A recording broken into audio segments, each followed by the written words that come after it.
The modern vacuum cleaner is a wonderful contraption. It's really quite magical the way it makes dirt vanish from completely inaccessible places. And before it was invented, houses were just much, much dirtier places, more like my workshop. Though even my workshop isn't usually quite as dirty as this. It may be a myth that vacuum cleaners are labour-saving devices.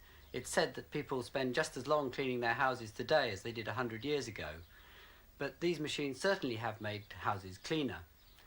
Well, in this programme, I hope to look at exactly how vacuum cleaners work and how they evolved.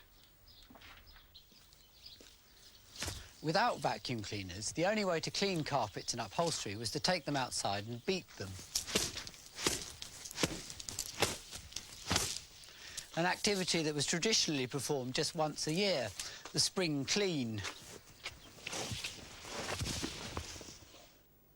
There was considerable incentive to invent a cleaning machine, particularly because Victorian houses were so cluttered and full of soft furnishings. Numerous patents for sweeping and beating machines were taken out from the 1850s onwards, and some of these did include primitive suction devices. But the practical vacuum cleaner had to wait for the arrival of reasonably small and efficient power sources. By 1900, the first internal combustion engines had appeared, and amongst other things, they were used to power compressors to generate compressed air. Several Edwardians experimented cleaning carpets and upholstery with compressed air, but the problem was that the dust just went everywhere.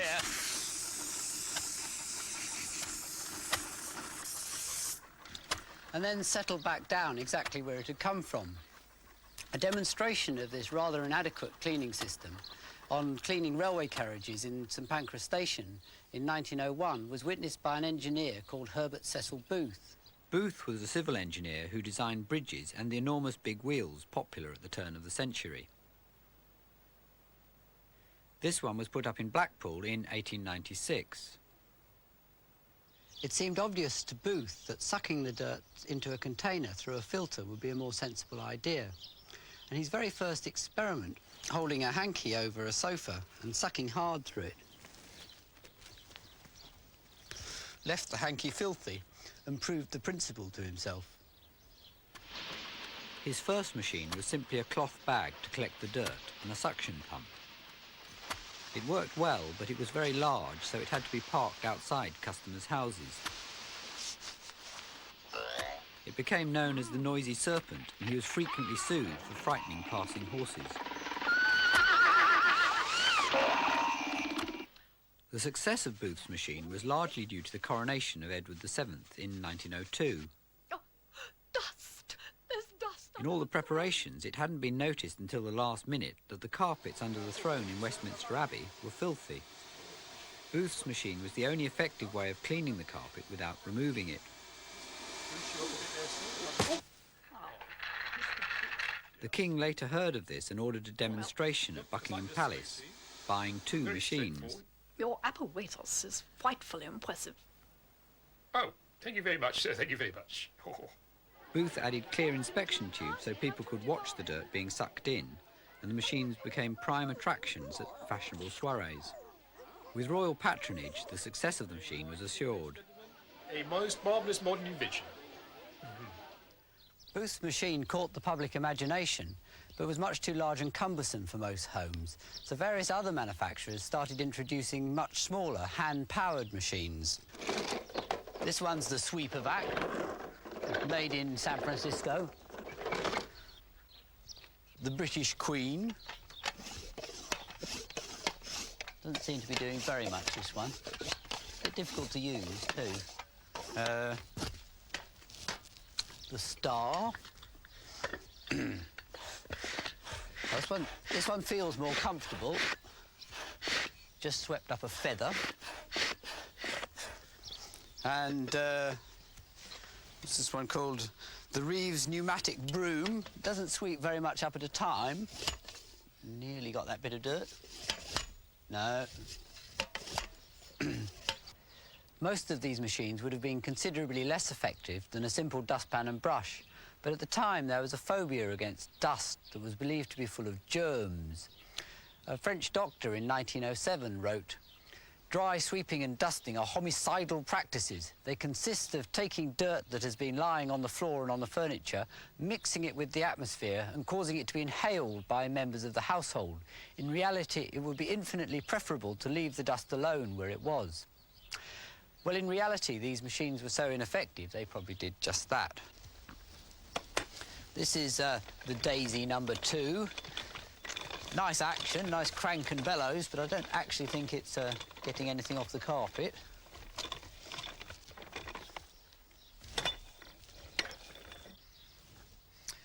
And this one is the baby Daisy. Oh, it's much bigger than the Daisy number 2. Slightly difficult coordinating all both the actions at once. Doesn't seem to be doing too well either.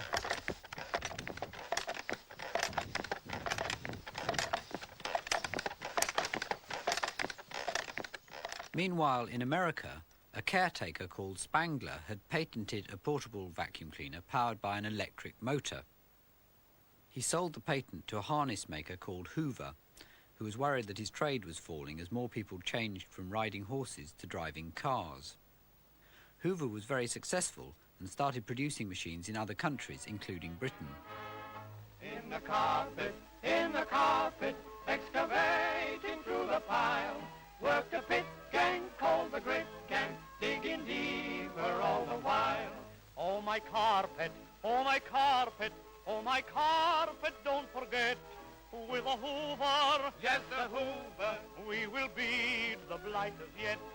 Oh my carpet, oh my carpet, oh my carpet, don't forget, with a Hoover, yes the Hoover, we will beat the blighters yet. The basic modern Hoover has really changed very little. We've cut part of this one away so you can see what's inside. This is the fan that does the sucking, and it makes the brushes and beater bars go round as well. The dirt is dislodged by the rotating brushes, sucked straight through the fan and into the dust bag at the back. The cylinder type of vacuum cleaner is slightly different. It's actually more like Booth's original machine. I'll take the bottom off this one. In this sort, the dust comes straight into the dust bag, and the air passes straight through the paper that acts as a filter and goes through the fan and finally out the grill on the top of the machine. So the positions of the fan and the dust bag are reversed. And because it's only clean air that's passing through the fan, the shape of the vanes can be much more intricate. So this sort usually has a much stronger sort of sucking power. And the bin type and the more modern flattened cylinder type are just the same as this, though the layout leaves slightly more room for bigger dust bags. The upright vacuum cleaner with a rigid dust box is a sort of hybrid. We've cut one in half so you can see what's inside. It has rotating brushes, just like a Hoover, but inside, the air and the dirt come straight up the back and into the dust bag, so its layout in some ways is more like the cylinder vacuum cleaner, because it's only clean air that comes out the bottom of the dust bag and goes through the enclosed fan, and then finally comes out the back of the machine.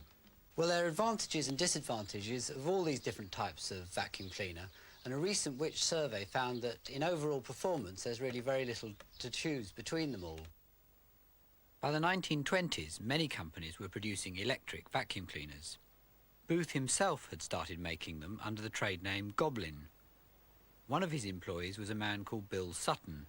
I joined Goblin in 1929, although I had a relative with the company many years before, so I knew quite a bit about the vacuum cleaner business as a youngster. This model was produced in 1908 and appeared at the first Idle Home exhibition. Would you like to do a bit of cleaning if I operate it? Oh, I see, it's a two-person machine. Yes, oh yes. Yeah. If I turn this handle, you do the cleaning. Oh, it's getting something up. In fact, they used to, at the exhibition, have to go back to the factory and make another one if it's an old one. Although better than most hand-powered vacuum cleaners, it was still rather inconvenient. So Booth started developing his own electric models. As you'll see, it's got the old dolly switch and some very old-fashioned flex. They wouldn't pass it with the approvals board today. Where does the dust go? Well, it actually goes in here. Oh, I see, yes. And you undo this to get at the dirt to empty the machine.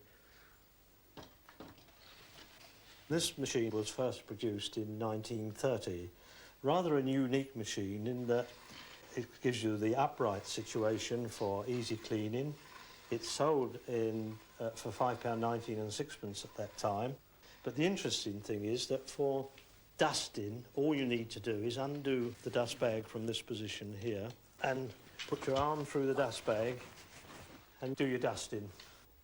It did have some other tools for it, for dusting, but of course that's another story.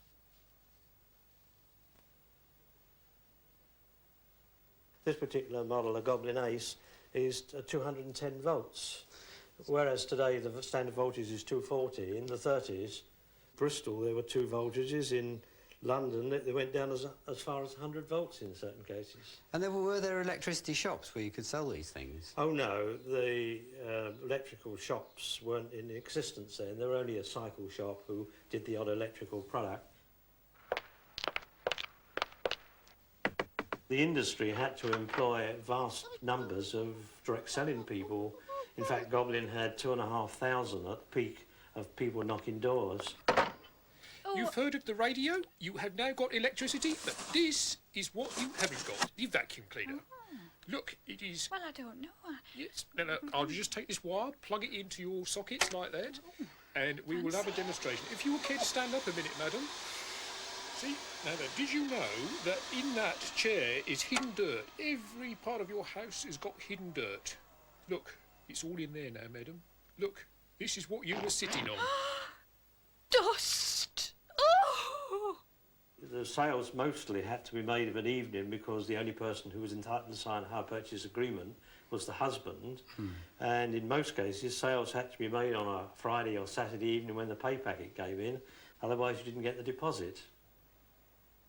I'm now going to look at the various parts of the vacuum cleaner in greater detail. First, the motor.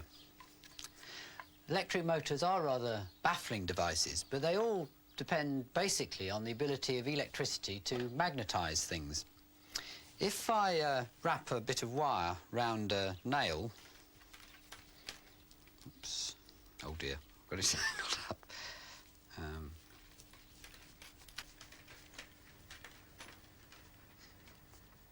The more turns, the stronger the magnetism.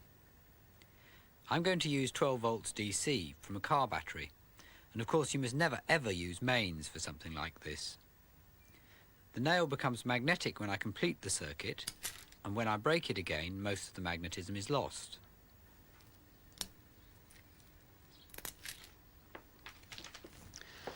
And if I wrap the wire around a little copper tube and hold it above the nail, then the magnetic attraction will pull the nail off the table.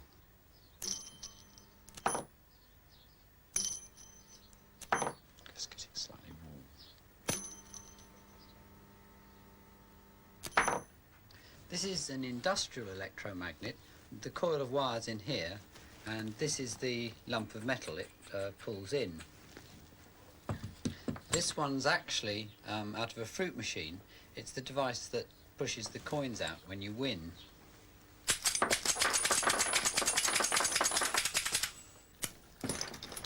Well, I use these devices a lot on the machines that I make. I made this for a local solicitor. It's a portrait of the founder of the firm, his great-uncle. And he wanted to be able to control it so it would react to his clients' sometimes dubious confidences.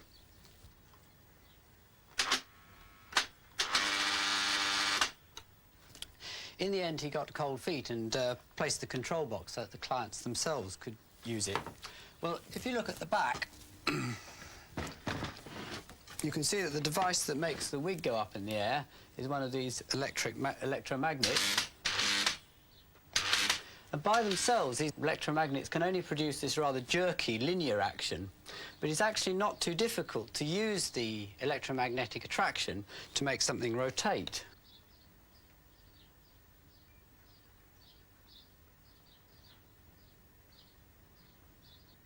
To show the principles of a simple electric motor, I've made a motor out of virtual rubbish. Nails, hacksaw blade, an old needle, a cork, and a dog food can. The commutator is the part in the vacuum cleaner motor I've made from a cork with wires running up there. It acts as a sort of rotating switch. Each wire is attached to a coil. When the wires are in contact with the brass strips, current passes through. So at any time, only one pair of coils are energized. These pair of coils here are magnetized by the electric current, and they're attracted to this pair of coils. Now, when it pulls to there, these coils switch off, and it brings on the next pair of coils, which are attracted to there. Of course, they switch off, bringing in the next pair, causing a rotating motion. I'll switch on.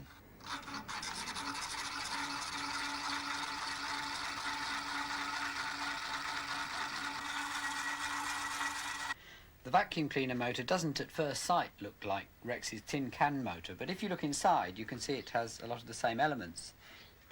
This is the commutator, the rotating contacts. These are the coils of wire rotating around the shaft, and these are the coils of wire around the outside, making them both magnetic. Well, in fact, there are many different types of electric motor, but they all depend on the basic ability of electricity to produce magnetism.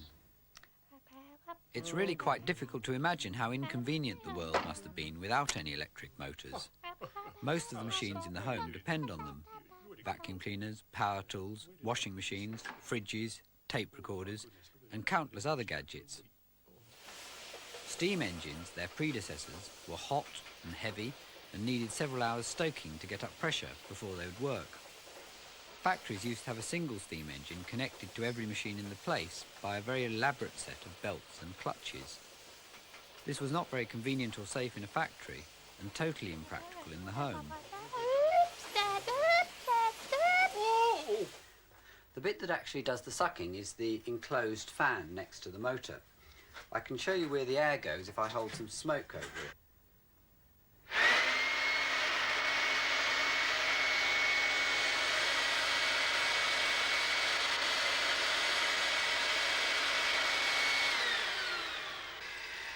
You can see that all the air is actually drawn straight through the middle of the motor to get to the fan. And the reason for this is that it helps to keep the motor cool. You can often feel the air coming out of the end of a vacuum cleaner is quite warm. And without this air passing through the motor, it would very quickly overheat. The fan itself works with these rotating vanes that whiz round and fling the air outwards. The air comes in the middle and the vanes go round, flinging the air outwards, and then there's a second set of vanes that doesn't rotate, a static set, and these channel the air back to the middle again. Then there's another set, a second set of rotating vanes that fling the air outwards, and finally there's a second set of static vanes that channel the air back to the middle again. And having these two stages doubles the suction power. Well, one surprising thing about these fans is that they actually need less power to work when the inlet's blocked up. I can show you this with this meter, which shows how much current the motor is using. And if I turn it on,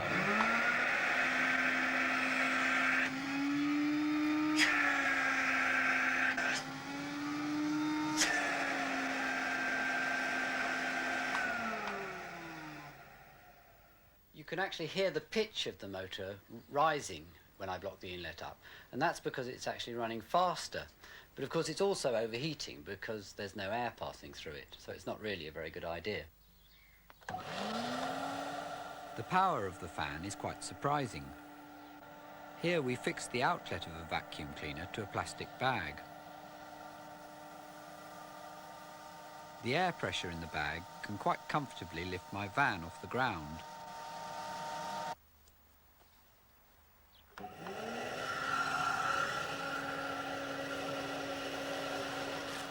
The vacuum cleaner actually has the power to inflate things on a much larger scale. This is a pig built for the Pink Floyd by a local firm. Once it's inflated, A miniature car vacuum cleaner is enough to compensate for the air lost through any holes and keep it full of air. And a full-size vacuum cleaner can keep enormous things inflated.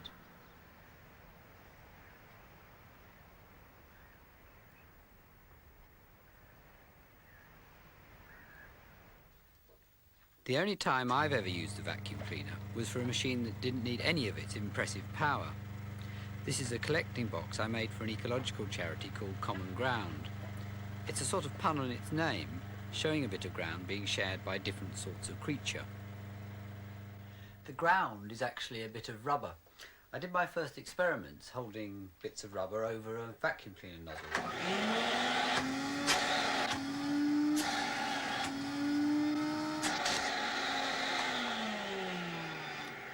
Underneath, each footprint is connected to the suction pump at the bottom here by one of these hoses via a valve, each one by a separate valve, actually out of the washing machines. And this timer down the bottom here turns the valves on in sequence.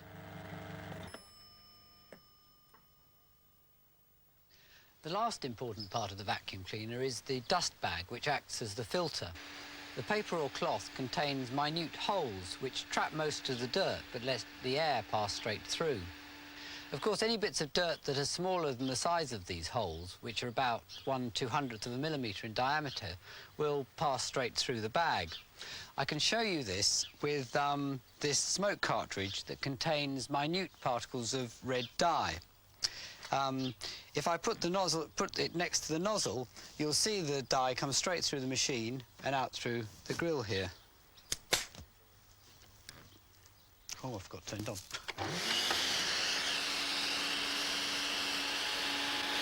Normally, about 15% of household dust is below this critical size and passes straight through the machine.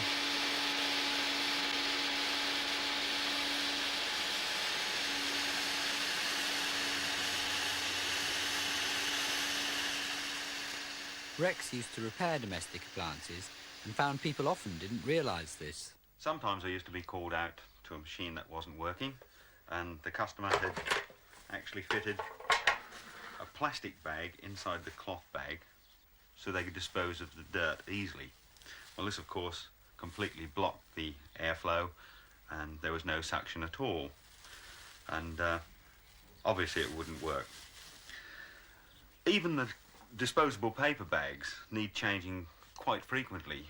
Some customers used to use one paper bag and empty it continuously, and they do lose their efficiency and the little pores in the paper get blocked with dust and they just don't work. Occasionally, one or two clients had actually had a machine for 10 years or so and they'd still got the original packet of paper bags and they'd only ever used one. The vacuum cleaner is really quite a simple machine. Just a motor, a fan and a dust bag. But it does have a particularly hard life being pushed and tugged about all the time. Although they used to be sold with lifetime guarantees, today they rarely last more than a few years.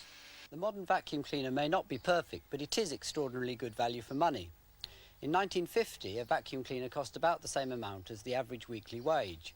Today, it costs a lot less than half that. An enormous amount of energy and cunning has gone into reducing the manufacturing costs, and perhaps for their price today we can't really expect them to last for very long. Although vacuum cleaners are now rather flimsy and unsatisfying machines, and their short lifespan is ecologically very unsound, they do retain more character than most other household machines, and I can't help rather liking them.